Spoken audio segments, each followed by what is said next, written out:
जय माता दी दोस्तों, राधे राधे। आज इस वीडियो में आप सबके बहुत महत्वपूर्ण सवाल आ रहे थे, जिनका भले ही वह पर्सनल हो या अन्य माध्यमों से आप सब सवाल पूछ रहे थे। आज उनका ही जवाब दूंगी। वीडियो के माध्यम से जवाब देने का कारण यह हो जाता है कि विस्तृत रूप से किसी भी चीज़ पर बात हो पाती है, किसी भी टॉपिक पर अच्छे से बात हो पाती है और साथ ही कई नई चीज़ें सीखने को मिलती हैं और आगे भी व्रत त्योहार में ये सारी चीज़ें काम आती है। मेरी प्लेलिस्ट है मंगला गौरी व्रत से संबंधित, आप उसमें समस्त जानकारी ले सकते हो।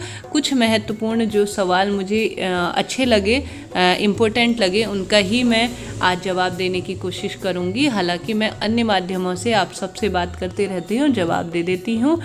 तो उसमें सबसे महत्वपूर्ण सवाल है रत्ना भाटिया जी का। व्रत करने के दौरान बहुत सारी समस्याएं जीवन में आ जाती हैं, ये हमारे हाथ में नहीं है, परंतु इनका समाधान भगवान ने जरूर दिया हुआ है।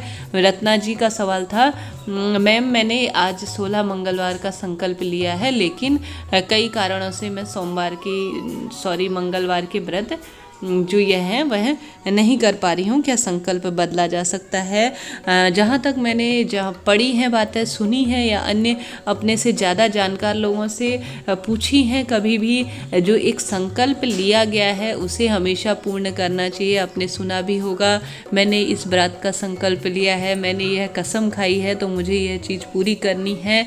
एक तरह से प्रतिज्ञा के रूप में होती है। भगवान के साथ की गई कोई भी बात को पूरा करना ही चाहिए। जहाँ तक हाँ हो सकता है, बहुत ज़्यादा कठिन समस्या हो तो आप क्षमा प्रार्थी होकर भगवान के आगे उनको कारण बताइए। भगवान हर चीज़ सुनते हैं, कहते हैं, समझते हैं, तो आप उनको अपनी पीड़ा कह सकते हैं, कारण बता सकते हैं। इस कारण से मैंने संकल्प लिया था पर अब नहीं कर पा रही हूँ, तो आप बदल सकती हैं। पर जहाँ सब संभव हो सके, आपने जो प्रथम बार में संकल्प लिया है उसे पूरा करने की ज़रूर कोशिश कीजिएगा। 16 का आपने संकल्प लिया है तो जहाँ तक बहुत ज़्यादा कठिन समस्याएं ना हो तो पूरा करने का कोशिश कीजिएगा। इसके साथ ही आप चाहें तो इसे 4 इस बार कर लीजिए, 4 अगले बार किसी डायरी वगैरह में नोट कर लीजिए, या लगातार 16 करते हुए इसे संपन्न कीजिएगा। जहाँ तक संभव हो सके इसे करने की कोशिश कीजिएगा। इसके बाद जो बहुत खास सवाल आया था गौरी जी का, होम टिप्स विद गौरी, उन्होंने पूछा था, दी आप क्या बता सकते हैं, आटे का जो दीपक है हर मंगलवार को बनाना होता है या एक ही बार इसे बनाकर यूज़ कर सकते हैं?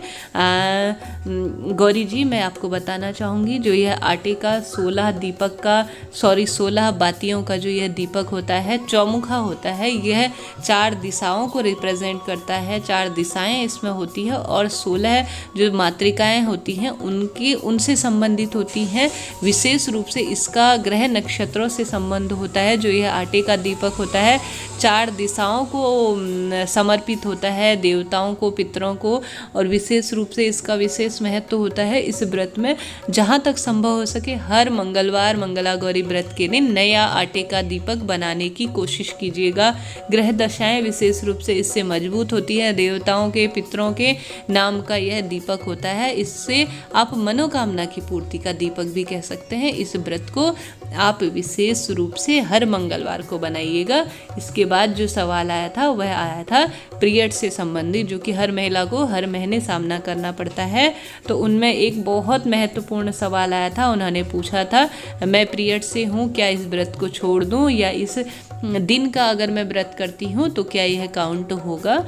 तो व्रत को छोड़ना नहीं चाहिए। जहाँ तक हमारे में ऐसा किया जाता है कि व्रत किया जाता है और साथ ही कहानी का मन ही मन श्रवण किया जाता है या मानसिक रूप से जाप किया जाता है। हम शारीरिक रूप से अशुद्ध हैं, ना कि हम मानसिक रूप से। तो आप व्रत कर सकते हैं, भगवान के नामों का जाप कर सकते हैं, कथा का श्रवण कर सकते हैं, पूजा आप किसी और से करवा लीजिएगा। और यह बात ध्यान रखिए, यह पूजा, यह दिन काउंट नहीं होता है।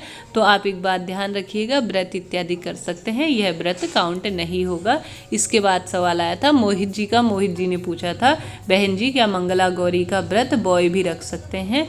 जरूर मोहित जी, आप व्रत को रख सकते हैं। अगर आप इस व्रत को रखने के इच्छित हैं तो इस व्रत को जरूर ज़रूर रखिएगा। माता जी को सुहाग की सामग्री आप लाकर दे सकते हैं, दान दे सकते हैं, चढ़ा जरूर दीजिएगा इस माता जी को सुहाग की सामग्री। विधि विधान से पूजन इत्यादि कर सकते हैं। लड़के और लड़कियां दोनों इस व्रत को कर सकते हैं। लास्ट में इसे पंडित जी को दान दे सकते हैं, मंदिर में इसे दान करके आ सकते हैं। इस तरह से ये व्रत किया जाएगा। पूजा जी का ही सवाल आया था, मैंने 4 महिलाओं को श्रृंगार का सामान दे दिया है। और बाकी का जो सूखा हुआ अनाज है उसे कब देना है, उसे बुधवार के दिन आप जब हर व्रत में आपने देखा ही होगा कुछ ना कुछ दान दिया जाता है, उसी में से यह किया जाता है। सूखा अनाज निकाल लीजिए और दूसरे दिन या तो मंगलवार के दिन ही दे आइए या बुधवार के दिन। जैसे कि पहले ज़माने में होता क्या था, अभी भी यह होता है कि खाना घर पर पंडित जी को बुलाकर खिलाया जाता है, परंतु कोविड टाइम में यह संभव नहीं है या किसी कारणवश, तो उसका सल्यूशन निकाला गया है कि सूखा अनाज हो सकता है 1 किलो चावल हो, दूध, दही या दाल या मसाले इत्यादि सूखी वस्तुएं लेकर पंडित जी को दान दिया जाता है। उससे क्या होता है, अपने हाथ से कुछ चीज़ें निकल जाती हैं दान के रूप में और व्रत भी सफल हो जाता है। आप चाहें तो इसे मंगलवार के दिन दान कर सकते हैं, आप चाहें तो इसे बुधवार के दिन दान में पंडित जी को दे सकते हैं। इसके बाद जो बहुत बार मेरे पास सवाल आया था कि क्या जो श्रृंगार की वस्तुएं ली हैं उसे हर बार नया लेना है, जैसे कि चुनरी हो गई और साथ ही जो भी श्रृंगार की सामग्री है, परंतु मैं बताना चाहूँगी चढ़ी हुई वस्तु एक बार जब भी आप मंदिर में चढ़ाते हैं या किसी को भी, हमेशा नया ही लेने की कोशिश कीजिएगा। चढ़ी हुई वस्तु भगवान जी को समर्पित हो जाती है, बार बार वही उठा के उन्हें नहीं दे सकते। इस बात का हर पूजा में आप ध्यान रखिएगा। कभी भी एक बार चढ़ाई हुई वस्तु दोबारा नहीं चढ़ाई जा सकती है, बार बार यूज़ नहीं होती है, तो एक ही बार उसे चढ़ाने की कोशिश कीजिएगा। और साथ ही कई जन इस व्रत को एक बार नहीं कर पाए फर्स्ट बार, तो दोबारा शुरू करना चाहते हैं। हाँ जी बिल्कुल, ये सवाल भी आया था कि दोबारा से भी इस व्रत को शुरू किया जा सकता है, विशेष फल देता है ये व्रत। दोबारा से शुरू इसे दूसरे मंगलवार से किया जा सकता है।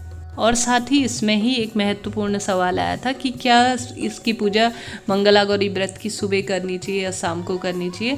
हमेशा पूजन सुबह के समय ही ज़्यादा उत्तम माना जाता है। कहीं कहीं पर कुछ कार्यवश शाम के समय भी किया जाता है, परंतु मंगला गौरी का व्रत जहाँ तक संभव हो सके सुबह के समय ही करना चाहिए। या इस तरह से कर सकते हैं, प्रातःकाल उठकर अपने दैनिक कार्यों से जो रोज की पूजा है उसे संपन्न करने के पश्चात आप 8-9 बजे के आसपास पूजन इत्यादि कर सकते हैं। इस तरह से यह इसके कुछ नियम हैं। और साथ ही आपके कोई भी इसके अलावा सवाल हो व्रत से लेकर उद्यापन से रिलेटिव, तो आप आराम से पूछ सकते हैं बेझिझक। हालांकि मैं इन सवालों का जवाब पर्सनली दे देती हूँ या कमेंट्स के माध्यम से आप सबको दे देती हूँ। वीडियो आपके लिए यूजफुल रहा हो तो चैनल को लाइक, शेयर और सब्सक्राइब जरूर करें। आप पर माँ भगवती की कृपा हो, इसी आशा के साथ जय माँ मंगला गौरी। राधे राधे।